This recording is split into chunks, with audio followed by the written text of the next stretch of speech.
Hello everyone and welcome back to another episode of my F1 2020 career mode for the F2 round in Azerbaijan. So last time out we had a pretty decent time in Bahrain and we are currently in the championship lead, so let's hope we can continue that form here today.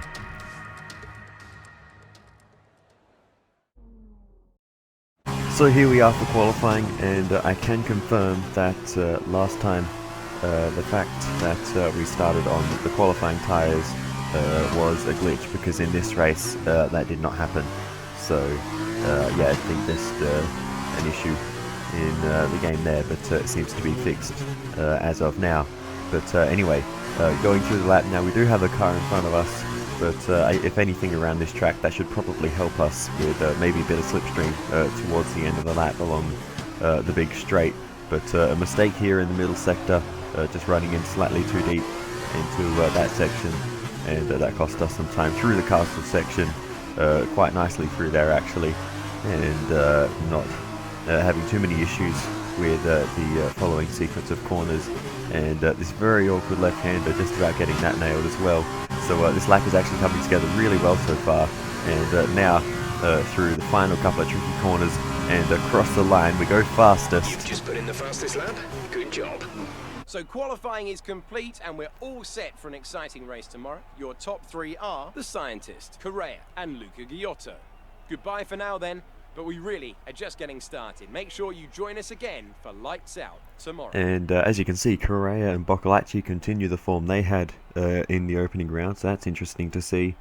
And De Vries and Latifi still not showing up at all, both of them out of the top 10. So very unusual. And also Matsushita and Joe at the bottom of the top 10 as well. So the order is very, very weird. Also notice that Lacey is very high up in P5, and he did have a couple of good races last season in Formula 2, but he was never that fast, aside from maybe in Abu Dhabi. But anyway, interesting to see all three French drivers in a row there. But anyway, they got last place right. So anyway, also Boschung and Delatraz at the bottom, the two Swiss drivers, really having a poor qualifying here.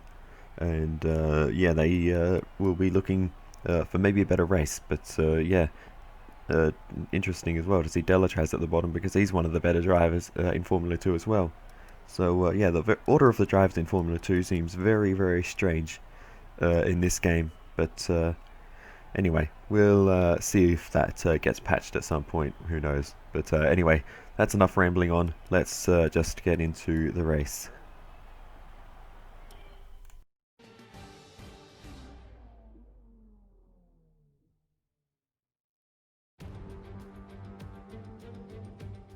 Baku never fails to disappoint fans of Formula 2, so hold on tight. The cars are set on the grid, and any moment we'll be starting today's race. Welcome to Azerbaijan. This is not your usual racing circuit. It provides one of the most complete tests for the field. Sector 1 sports a set of 90-degree corners around the block, if you like. Sector 2 gets even tighter with the old city walls. Sector 3 just turns 16 to negotiate, and then 2.2 kilometers flat to the floor, full throttle in 6th gear, all the way to the end. Joining me today is a man who is no stranger to going fast, Davide Valsecchi of GP2 2012 fame. Great to have you here today, Davide. Are you enjoying yourself here in the beautiful city of Baku? Absolutely, Alex. Baku is fantastic. It's so distracting. Have a check. The architecture, the narrow street. Easy to see why it's one of the most exciting circuits on the calendar. But Alex, street circuits can be unforgiving. I wouldn't be surprised if you see a safety car or two out during today's race. As we're now moments away from the off, let's take a look at the grid order in which they'll start today's race. The Scientist lines up on pole position, with Juan Manuel Correa alongside. Looking down the rest of the grid, we have Giotto, Boccolacci, Giuliano Alesi, and Hubert, Aitken, Sete Camara, Matsushita, Guan Yu Zhou, King, Schumacher, Nick De Vries, and Eilert, Mazepin, Latifi, Calderon, and Ralph Boschung, Delatraz, and Mahavir Raghunathan starts from the back of the grid. Now it's almost time to lights out. So let's go down to the track. After the points finish last race, let's aim to keep the momentum going. Alright, we will try to do that as we now go to 5 red lights.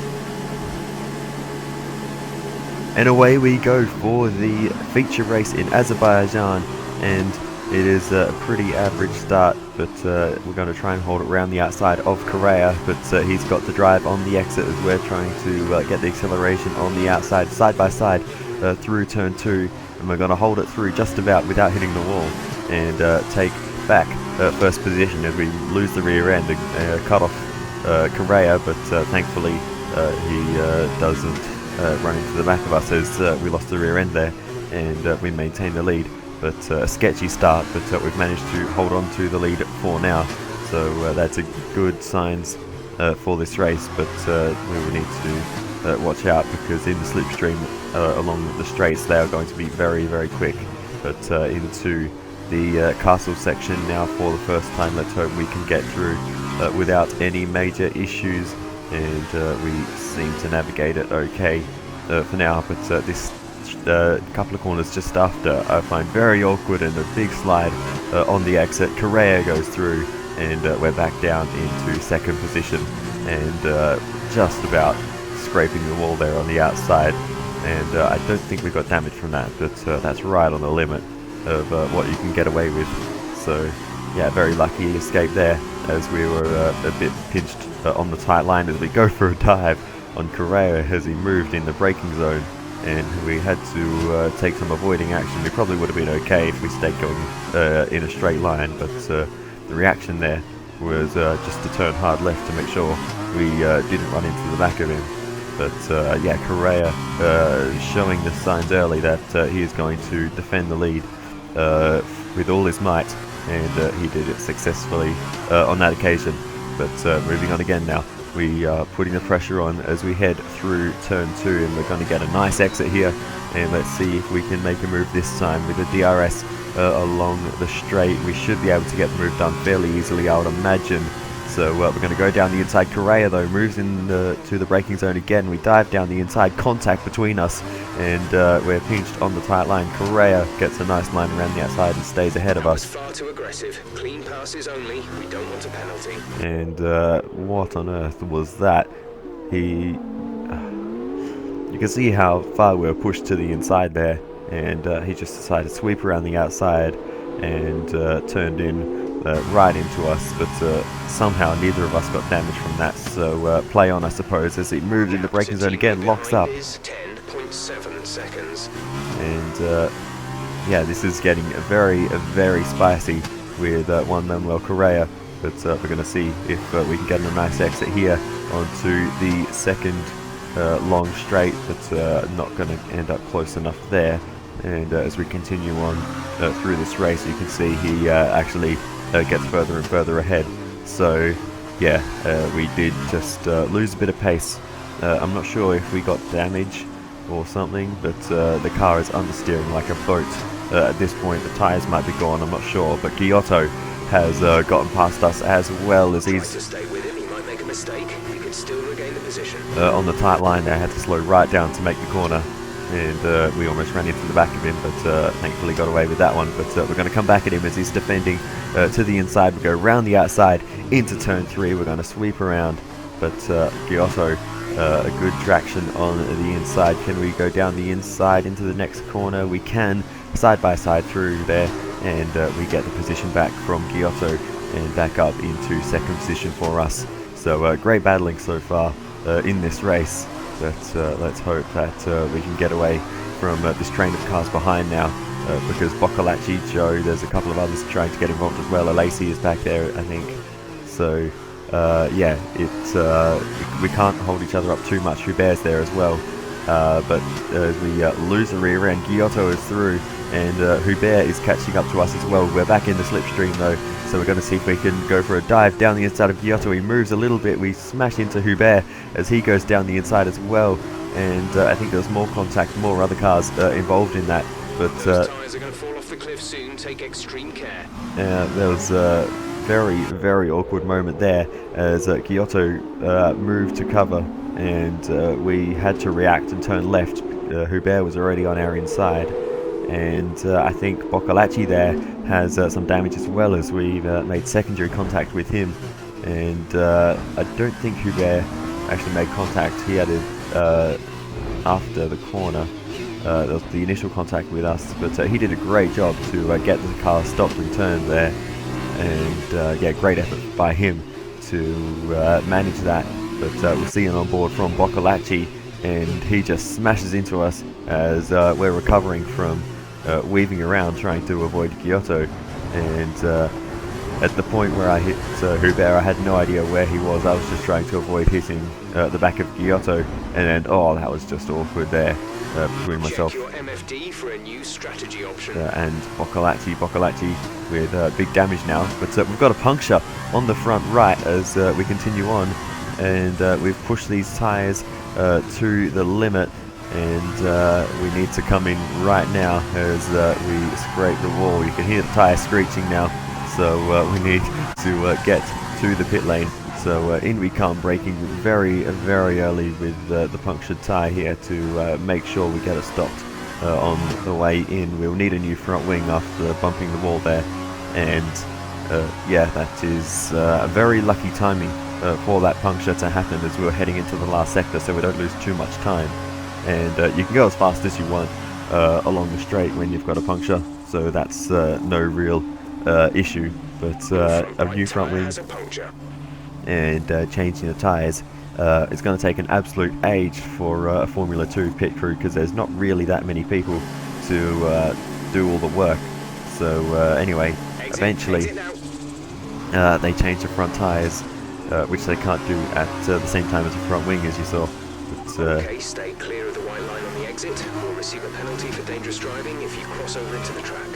Ralph Boschung has overtaken us as he's going now side by side with Boccolaci on the exit of pit lane, and yeah, we've lost a lot, and there is Mahavir Raghunathan behind us, so he started in 20th position, so we're back right at the bottom of the field, and we're going to watch out here because you know what happens at that corner, but thankfully we survived that one, and yeah, we just need to make the comeback drive of a lifetime here. So that starts with Ralph Boschung as we go around the outside towards the end of the middle sector, and through this very awkward left-hander we do get the move done on Ralph Boschung. A bit of awkward contact though, and oh, that is Jack Aitken again, another mechanical failure for the British driver. That is 3 mechanical failures in the first 3 races for him, an absolute disaster at the start of this season, and it will likely be another pointless weekend as we go down the inside of the next car ahead of us, which was Dorian Boccolaci, as he was fighting away with Calderon.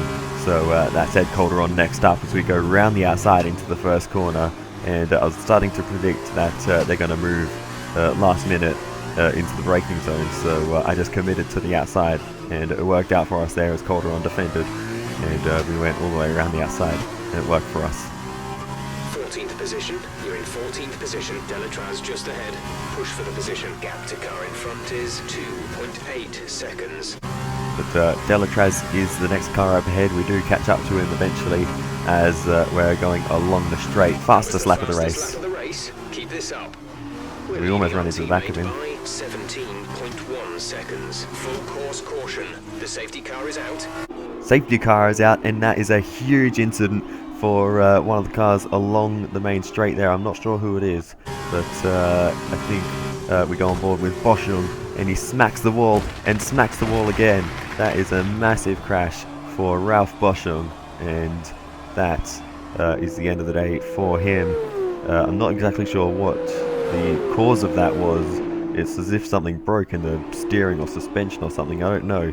The car just snapped hard right into the wall, and that was a nasty incident at near on top speed for Boschung.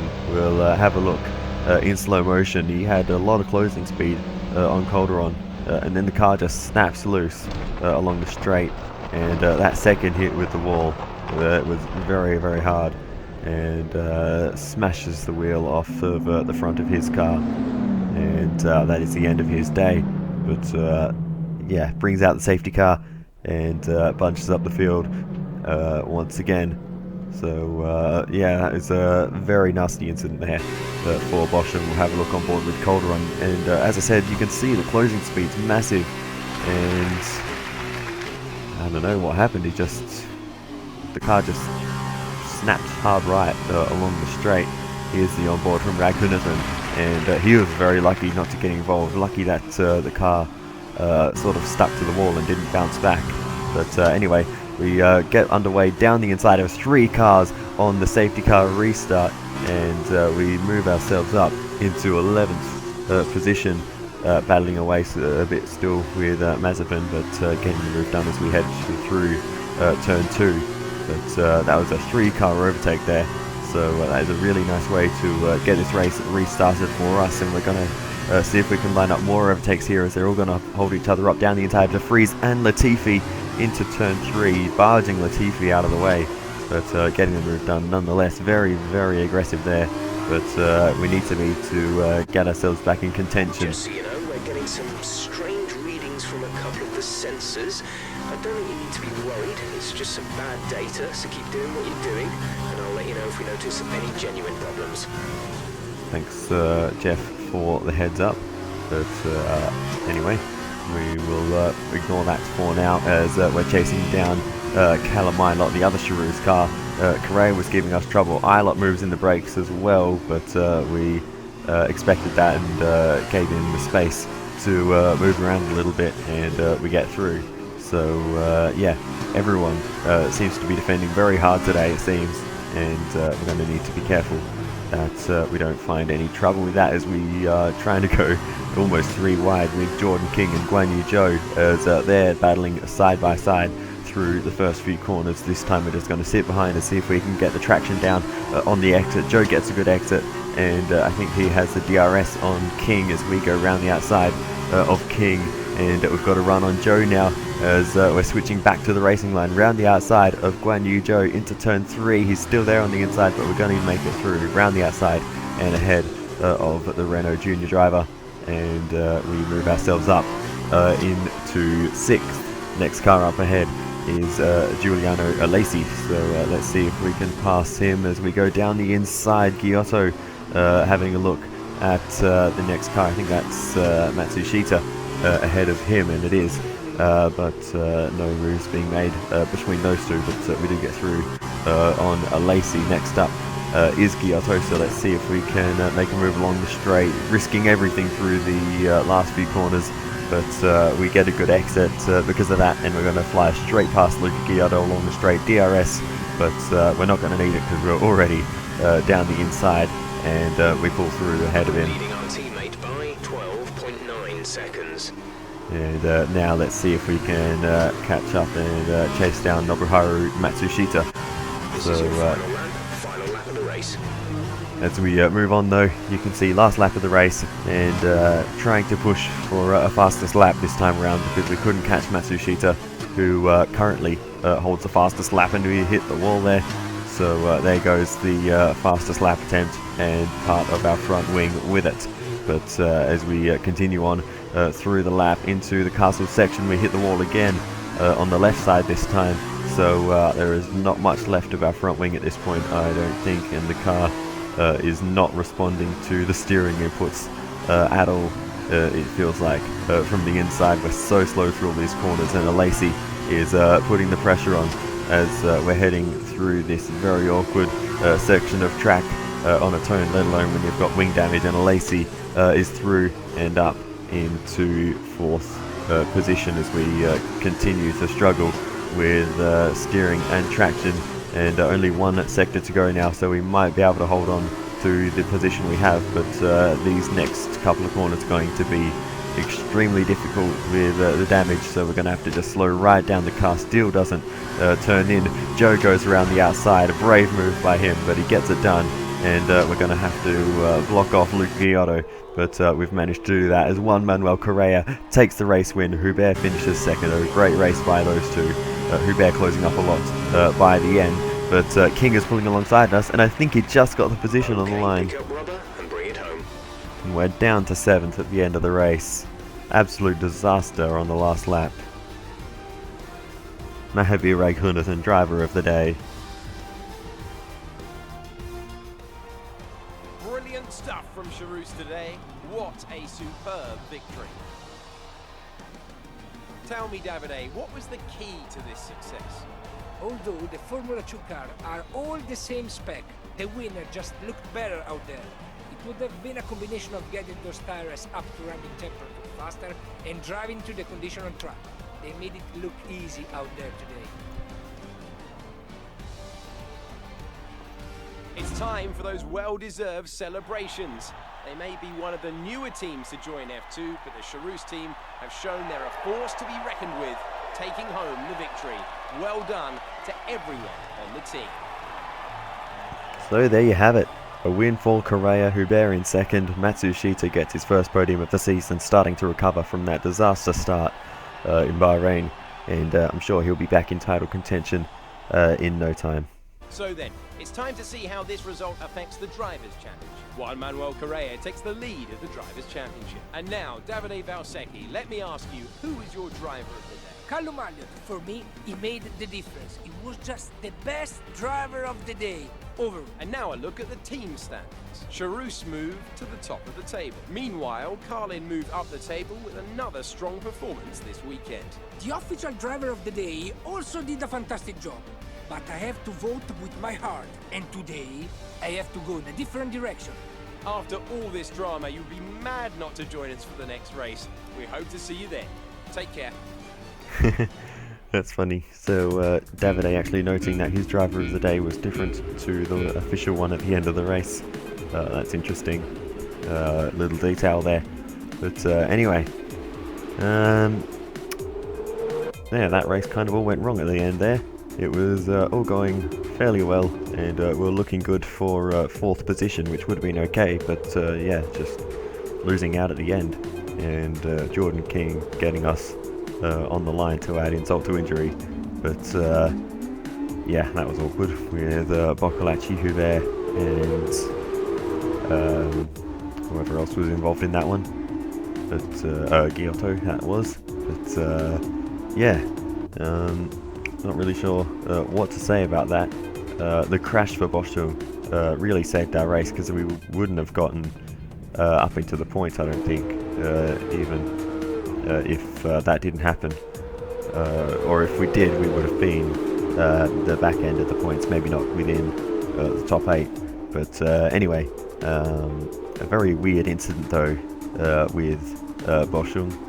But what else? Jack Aitken, another retirement.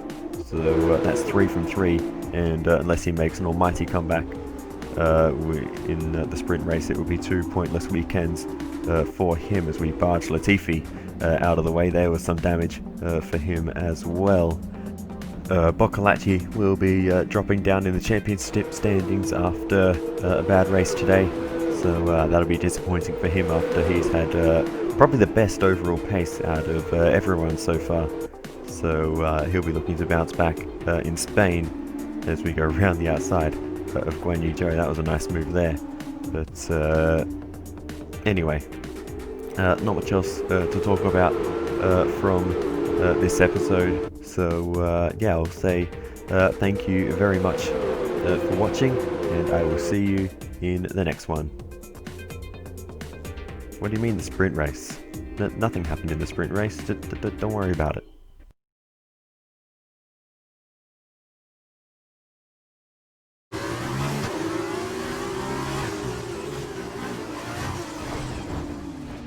Are you okay? That was a nasty hit. Turn the engine off and wait for the marshals. I am stupid. I am stupid. I switch off everything.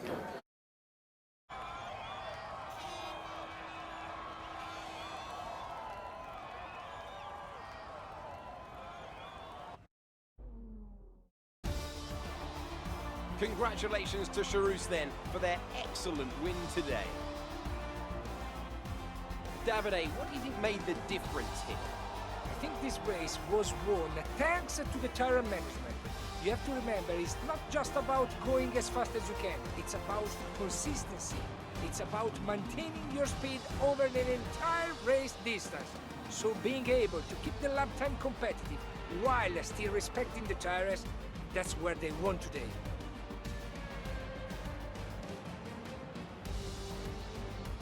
Looks like they're on their way out onto the podium now, and what a result this is. And a popular one with the crowd as well. Great stuff to see the Charus team on top here today.